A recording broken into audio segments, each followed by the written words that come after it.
The US and China are now fighting a digital war on two fronts, the AI revolution and the oncoming financial economic shift with crypto. Many in the US are calling this the AI race war. And there's belief that China is now willing to compete in the crypto space with their own stablecoin, marking another front the two global powers are competing. Hopefully you all have been paying attention to what's happening with crypto, because Trump signing the Genius Act is a flashing red sign in front of you saying the world is going digital and all the smart money is building the infrastructure for our entire financial ecosystem to be on the blockchain. China already has their own e-currency. The difference is theirs is a central bank digital currency. Kai-Fu Lee wrote in his 2018 book, AI Superpowers, if data is the new oil, then China is the new Saudi Arabia. Why does this matter? AI is expected to dominate all industries and will have long-term geopolitical, economic, and social consequences. The winner will have control. The digital war is more than just ChatGPT and something called stablecoins. Cybersecurity, national defense, and the blockchain are all elements in this battle for digital dominance. As we saw in World War II with the atomic bomb,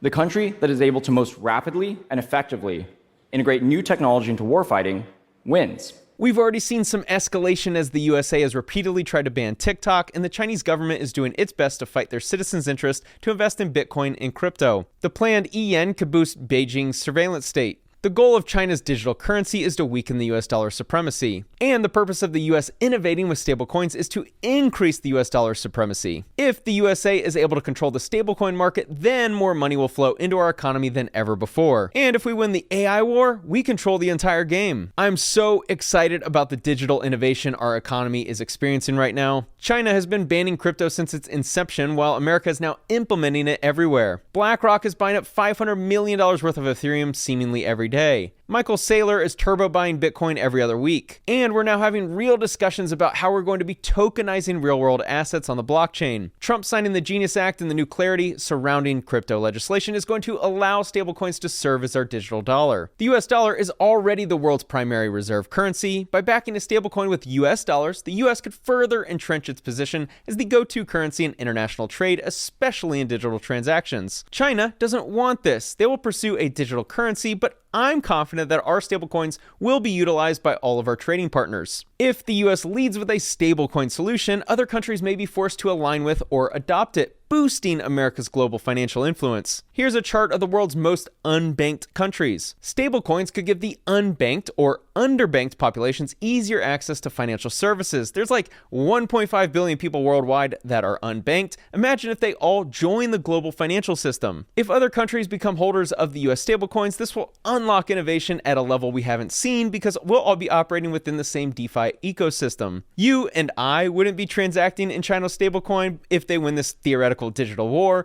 but this is more about how other countries are transacting at what country they're essentially investing in. Both China and the United States are focused on getting the infrastructure necessary to win the so-called AI race. The other front we'll be competing with China on is artificial intelligence, which has far more important consequences.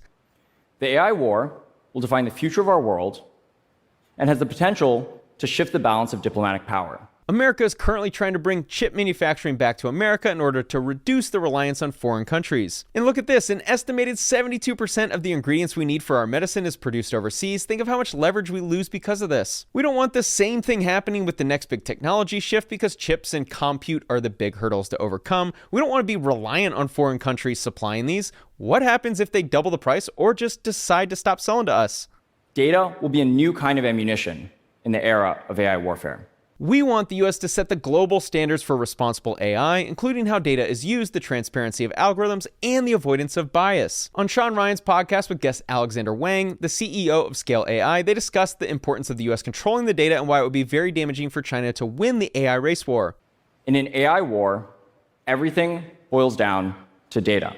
US citizens will use AI tools developed by American companies, so this might not feel relevant to you. It's the use of all foreign countries that we want to be on American-built systems, not China's. The most important aspect in this race war is military and defense. Swarms of lethal drones with facial recognition that know your every move, or unmanned armed robots that are near impossible to defeat. Autonomous fighter jets that can travel at supersonic speeds and can withstand greater gravitational force than a human pilot could survive. Cyber attacks that incapacitate critical port infrastructure, or disinformation campaigns and deepfakes that throw presidential elections, or even foreign adversaries taking out satellites. Starting in June 2009, China has attempted to crack down on virtual currencies. The hit Bitcoin and other cryptocurrencies are taking this morning. That's after China declared all transactions of the sort illegal. In 2014, Bitcoin exchanges had to dance around the tight rules imposed by the central bank. Alibaba, instead of being able to utilize the new technology, was forced to ban the sale of Bitcoin. Then in 2017, authorities to ban commercial trading of all virtual currencies. In 2021, Beijing had a sudden crackdown on Bitcoin mining. Earlier this year, the Chinese government moved to stop digital currency mining, the operation that produces new coins. This helped the US become the world's new Bitcoin mining hub. And China's central bank declares all virtual currency businesses as illegal. There was no ban on holding crypto, though. The US and China seem to be on opposite ends of crypto legislation. China wants complete control, while the US is seemingly allowing crypto innovation to begin to take flight. China knows that allowing crypto means allowing capital flight risk. While China wanted its citizens to believe that crypto was too dangerous, they were building their own digital currency. Cryptocurrencies are banned in China, but it's still a strong supporter of blockchain tech. The ECNY is a centralized, cash-like digital currency that will mostly be used for retail payments everywhere. ECNY is issued by China's central bank and is utilized in 20 different cities. The Chinese still transact in WeChat and Alipay, mostly as there's been minimal growth in the use of the digital yuan relative to their population and transaction volume. China wants to control domestic spending and have data on all transactions. Additionally, they want to replace the US dollar with their digital currency with all of their major trade nations and decouple away from the dollar-dominated global financial system. I'm dreaming of a future where China allows its citizens to buy crypto and abandons their stupid philosophies and control. In that scenario, everyone who's been holding Bitcoin will be saying, "What color is your Bugatti?" I made a video recently about Trump signing the Genius Act and why it's so crucial for everyone watching this to spend some time learning about crypto and stablecoins, as our entire financial system will be on the blockchain soon. Completely opposite of China, the US does not have a digital currency backed by the central banks. This was part of the Genius Act signed by Trump a few weeks ago. Instead, we have private companies issuing stablecoins that are one-to-one backed by US treasuries. I think stablecoins are going to begin allowing many of the unbanked or underbanked populations of the world to create their own wallet in 2025 version of a bank account. Stablecoins will allow for a massive reduction in fees and headaches while sending money across borders or internationally. One great use case is Venezuela recently experiencing hyperinflation. We may see citizens of countries like this prefer to park their cash in stablecoins as opposed to their own local currency. Imagine if the USA experiences another COVID-like situation where stimulus is needed to go out to many of our citizens. Sadly, oftentimes the people who need to receive some financial help are the ones who are unbanked. With stablecoins, they may not be, and they'll be able to receive funds immediately. And there will be significantly less fraud because every transaction will be on the blockchain. The reason why the Genius Act was such a monumental moment for this country's future was because it finally provided clarity on how companies could proceed in this industry. With President Xi's backing, China looks to become a world leader in blockchain as US policy is absent. Breakthroughs should be accelerated. Blockchain development, all used in the same sentence to describe President Xi's pursuit of this new technology, is a clear sign of where he thinks the future of finance is headed. This article was written in January 2025, detailing China's $54.5 billion investment into their digital infrastructure for a blockchain overhaul. China accounts for 90% of all blockchain patent applications in 2023 and 68% of all blockchain patents granted since 2009. The project's Security General is quoted as saying the purpose of the blockchain is building an internet backbone where China controls the right to internet access. How many of you want your government to dictate whether you can access the internet or not, or what websites you can access? I hope not many of you. mBridge was the other big project China was developing. The project is for a multi-central bank digital currency platform shared among participant central banks and commercial banks to enable instant cross-border payments and settlement. Project mBridge is for handling payments across borders. The BSN, or Blockchain Service Network, is for assisting with the digital yen, ECNY. For the United States and its allies to compete effectively in this emerging landscape, recognizing the scope, ambition, and systemic nature of China's blockchain strategy is the essential first step. Developing a coherent counter-strategy is the urgent next one. OpenAI, Google DeepMind, Anthropic, Microsoft, and Meta are the USA's starting five for building AI. China has DeepSeek, Baidu, Alibaba, Minimax, and Moonshot AI as their starting five. The winner of this metaphorical race war will have an advantage in military and defense. From a technological perspective, China is already ahead of the United States in computer vision AI, and in large language models like ChatGPT, they're fast followers. In terms of military implementations, they're outspending us.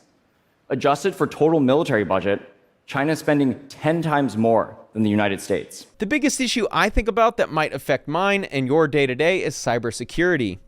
We're at the dawn of a new age of warfare.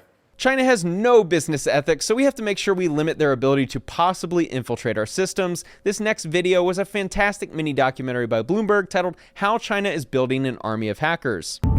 China has gone after electrical grids, water treatment facilities, and telecoms associated with the United States. Critical infrastructure. The Chinese may not be as sophisticated as the United States, but on every level, China has been moving with substantial determination. We also know that China is going to find a way to utilize AI to control its citizens through social credit scores, mass surveillance, restricting commerce, censorship, and banning businesses that don't comply with the regulations. I think the biggest consequences of China winning the AI race war are their ability to enhance their political interests in various countries and information warfare. It's clear that AI is increasingly powering warfare. And based on the rate of progress in the AI field, I predict that in 10 years, it will be the dominant force. Disinformation and misinformation are already huge problems.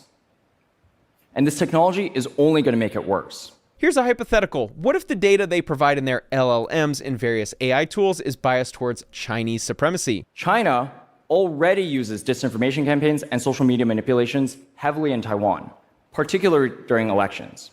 Or take Russia's propaganda machine, which in the wake of Russia's invasion of Ukraine, created a deepfake of Ukrainian President Zelensky calling for Ukrainian troops to surrender. I think the best militaries moving forward will be determined by the strength of their humanoid robots powered by AI systems, the fleet of autonomous drones and tanks being assembled, and the army of AI agents attempting to infiltrate enemy digital systems. Alexander also talked about Taiwan producing 90% of the high-end chips utilized by the USA. It is incredibly important to our country's future to not allow China to take over Taiwan, or we may see World War III actually break out. One of the major components of crypto is that it is a decentralized financial system. People understanding, I think in some cases for the first time, that the internet is colliding with the financial system. And it's happening. And just like open internet software, networks and utilities change media and communications and retail and education, it's happening to the financial system.